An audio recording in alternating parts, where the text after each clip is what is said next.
Hello everyone, it's me Vince and welcome to my podcast. For today's video is pag-uusapan natin yung reflection ko about the movie that I watched, The Devil Wears Prada.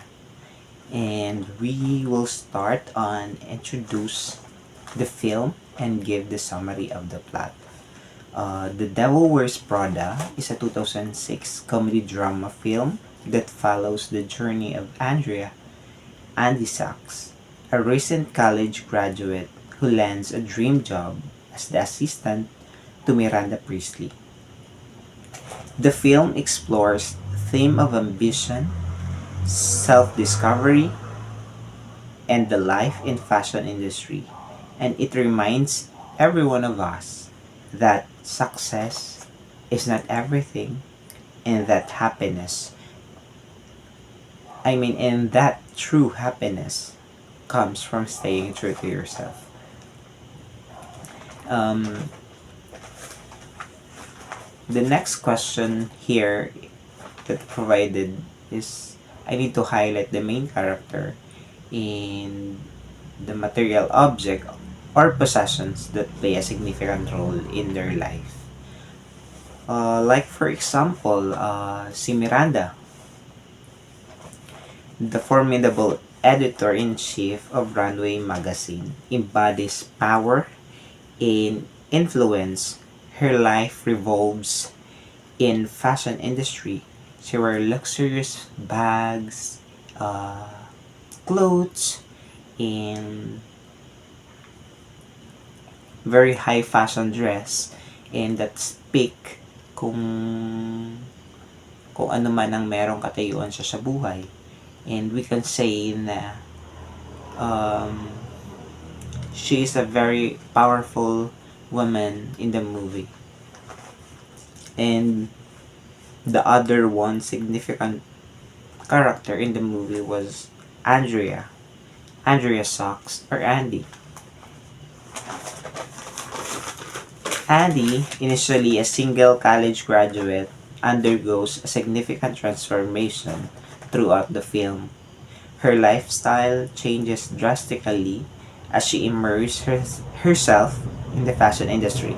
However, she eventually realized that this lifetime comes at a cost, like sacrificing her personal life and relationship.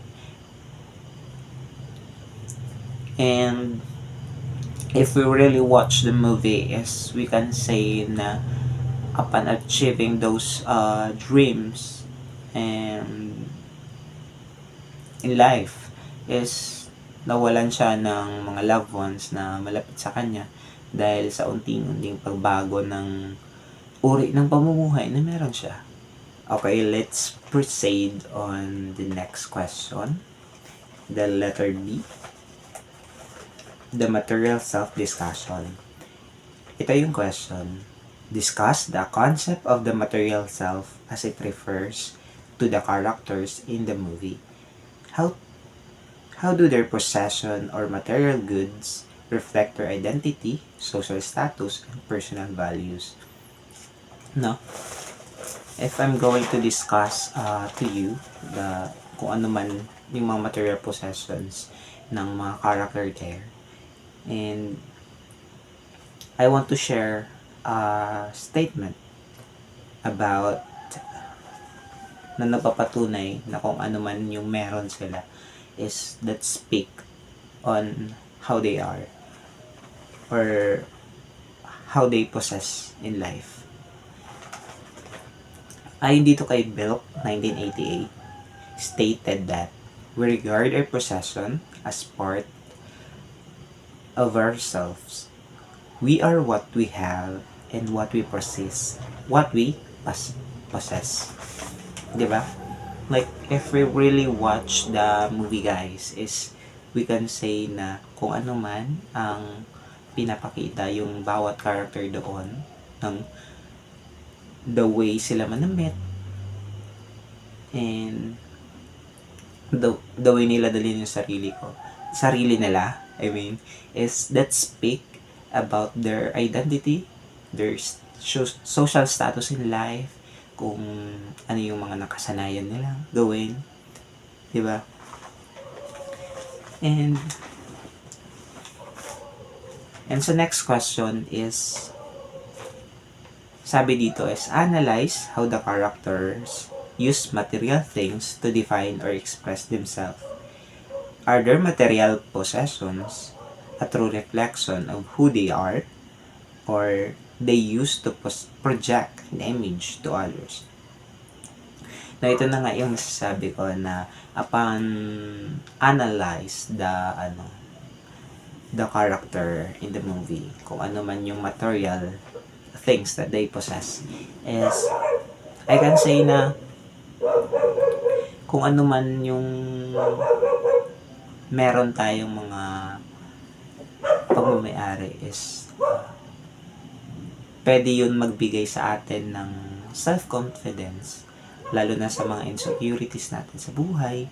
And just like the movie, kung ano man yung mga damit na wini-wears ng mga models, ng significant character doon, is that gives them a confidence, sinasabi na like that gives them a power na to define who they are, and mas nafe-feel nila na they are worth it when they are dressed up like that, ganun. But there are some character there na they sinusuot lang nila yung mga material possessions na yun, or ganun nga, na to fit in the industry. Katulad ni Andrea, na we all know na Andrea wala siyang ka-interest pagdating sa fashion industry, but dahil yun yung job na meron siya, and kailangan niyang gampanan, and kailangan niyang mag-act as one of them. That's why she is wearing fashionable dress, clothes, kasi in order to fit in, di ba? And let's proceed on the next question. Relate this observation to the idea of unpacking the self as discussed in the class, particularly how material possessions contribute to one's self-concept and identity. Ito na sinasabi ko na parang like, if I will relate this observation to the idea of unpacking the self na gidiscuss na karaan sa atin, is I can say na in the movie is the people there is they regard kung ano man ang meron ka sa buhay. Kasi kung ano man ang meron na pagmamayari ka, or if you're wearing some luxurious clothes, and that speak kung anong merong lifestyle na meron ka, 'di ba? If you guys watch the movie, is through the looks of Miranda, is she can guess kung anong uri ng meron ng pamumuhay na meron ka based on how you dress yourself, 'di ba? And masasabi natin na the movie is focus kung ano man yung physical na kaanyuan and material na bagay na meron ka. Let's proceed sa question letter C. Insight and reflection. The question here is, offer your personal or group reflection on the role of material possession in shaping identity. Sa akin naman, yung personal reflection ko about sa role ng material possession in shaping identity is, I can say na malaki talaga yung role niya talaga to distinguish if what type of a person you are, just like the movie, kung ano man yung mga material possessions na meron yung mga character, that speak kung anong merong identity na meron sila, kung anong social status na meron sila, the lifestyle na meron sila, and it's also applicable din sa atin kasi just like me, I used to buy a very cheap clothes na na mas mapapakinabangan ko ng matagal than following the trend ngayon.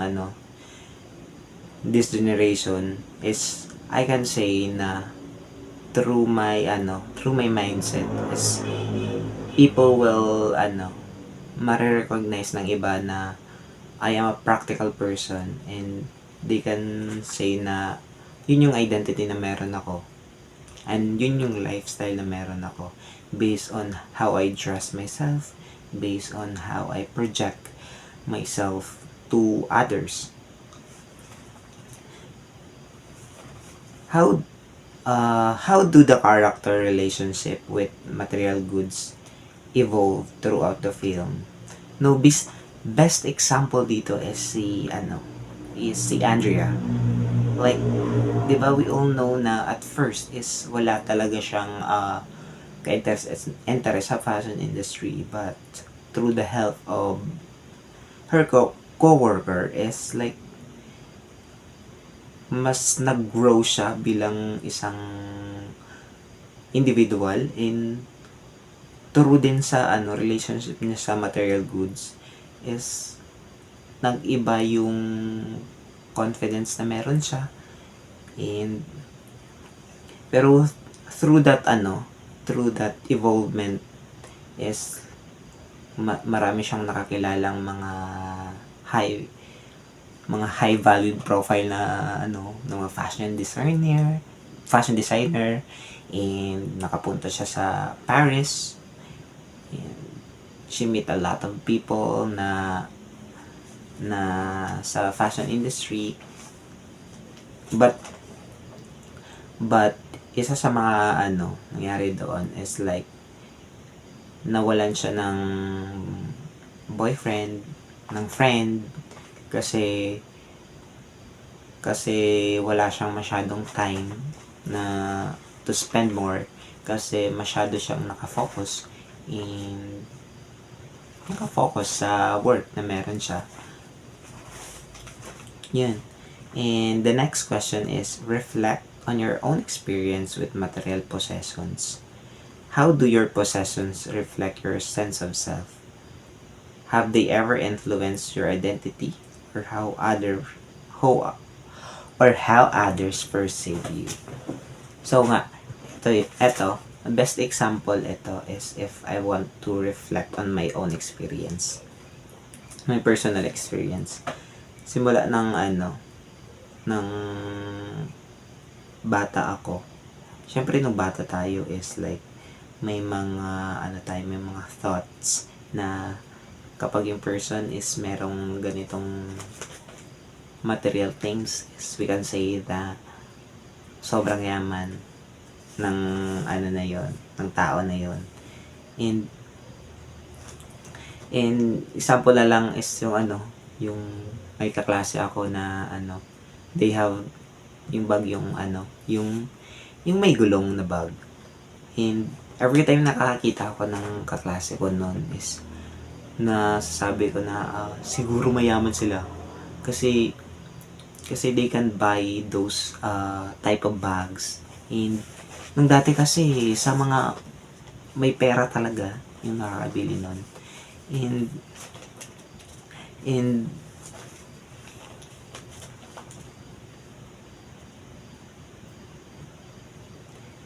I can say na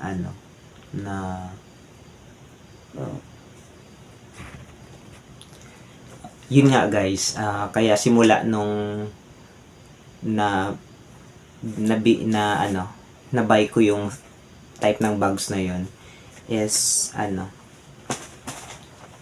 is iba yung bigay sa akin na fulfillment, like yung self-worth na kasi syempre pag bata ka is gusto mo yung mga bagay na ganun, and once you achieve those is those things, and once you have those material object or material possessions, is iba yung pakiramdam. And masabi ko na na it can influence especially sa identity ko, kasi mas naging demanding ako nung pagkabata na. And it can also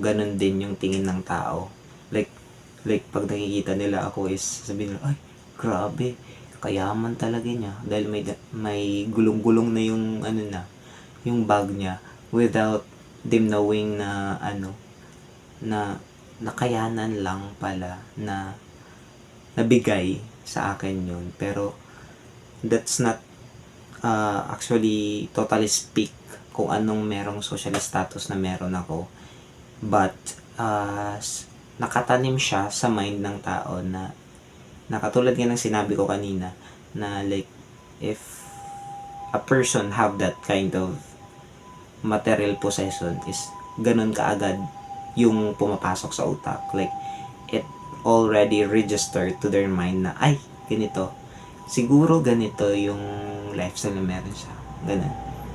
And let's proceed on the next question, is discuss whether the film encouraged viewer to rethink the importance of material goods in defining their identity. Dito naman is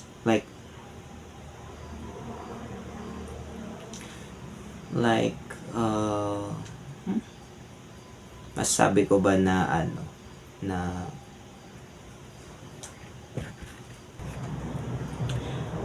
alam nyo guys, if I'm going to discuss this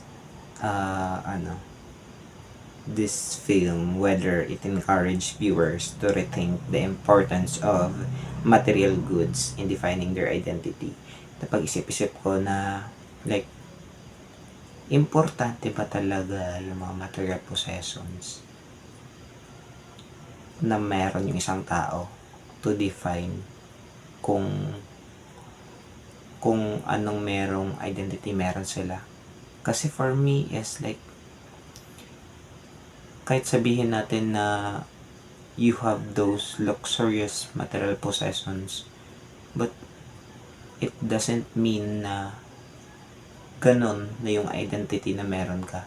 Na like, what if like sumusunod ka lang sa trend to fit in that in that area or in industry, and what if you are social climber, ganon.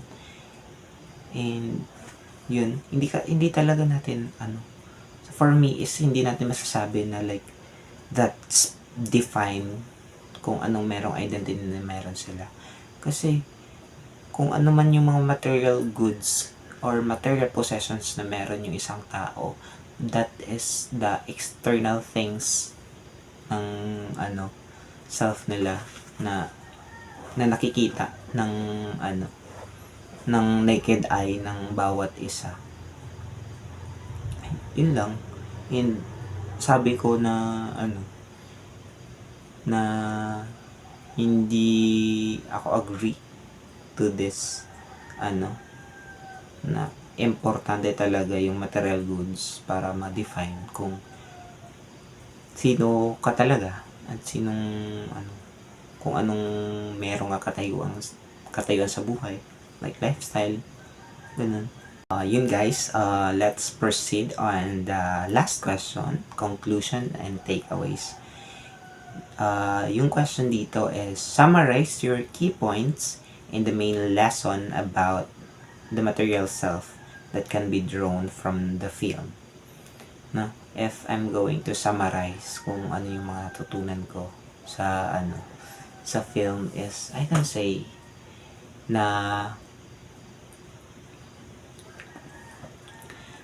yung mga material possessions na meron tayo is it can give makakabigay sa atin siya ng ng confidence, ng self-worth na we belong to this and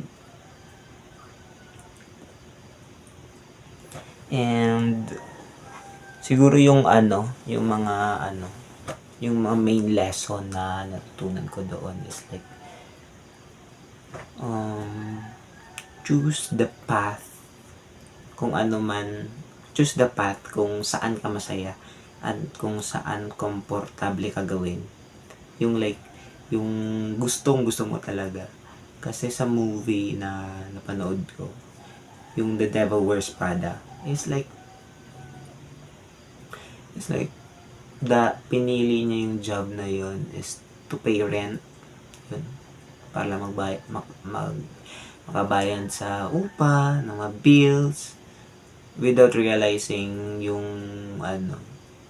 yung world na meron yung fashion industry. And I can say na wherever you go is you always choose kung saan ka masaya. Kasi yun yung importante talaga, na you learn kung saang path yung gusto mong tahakin. Pero may believe din ako kay Andrea, kasi even though wala siyang experience pagdating sa fashion industry, is like nagampanan niya yung ganong type ng work, and it makes me what do you call that, relate. Kasi kahit ako is like nung nagtrabaho ako is like ditong past years is like masabi ko na wala din naman akong kaalam-alam pagdating sa sa field ng work na pagtatrabahuan ko, but through the help ng mga tao sa field or sa industry is I can able to makipagsabayan for them and to learn ng mga bagay na kailangan ko pang matutunan. And as long as you are dedicated and very hardworking sa mga ginagawa mo, is like that magiging easy na lang talaga siya for you. Ganun. And eto na yung pinaka-last na question is provide at least 2 takeaways or insight about how material possessions impact personal identity, self-expression, and self-worth. Yung 2 takes away ko siguro dito is like yung material possessions natin, it can gives us a feeling of fulfillment, yung parang you are self-worth, but behind that there is an disadvantage na even though those material possessions, it can gives you fulfillment, kasi sabihin natin is like nagbunga yung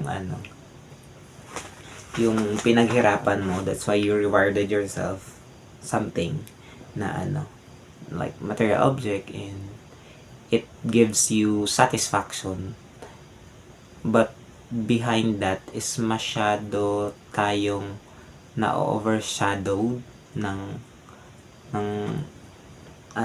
na parang pag hindi natin na kakamit yung mga bagay na yon, is mas na-feel natin na we are less enough, and isa yon sa mga disadvantage lang na And the second one is like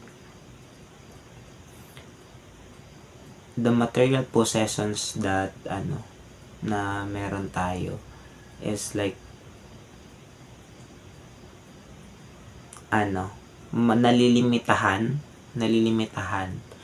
kung ano man yung tunay na identity na meron tayo. Kasi sa personal view ko lang is like mas nagre-rely yung tao or tayo na dapat meron tayo ng ganito kasi dahil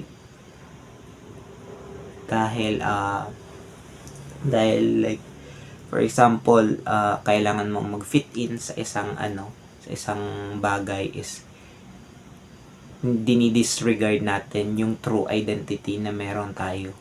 Yun yung kakalungkot na part na parang like in order na makasabay is like tinataliwas natin kung anong merong identity, yung true identity na meron tayo. That's why we used to fit in ourselves into something na hindi naman talaga yun yung tayo. And it can also seen in the film that I watch. Ganun lang. And that's it. That's all for my reflection for and I hope everyone and you guys learn kung ano man yung reflection ko about sa movie na napanood ko, The Devil's Wear Prada.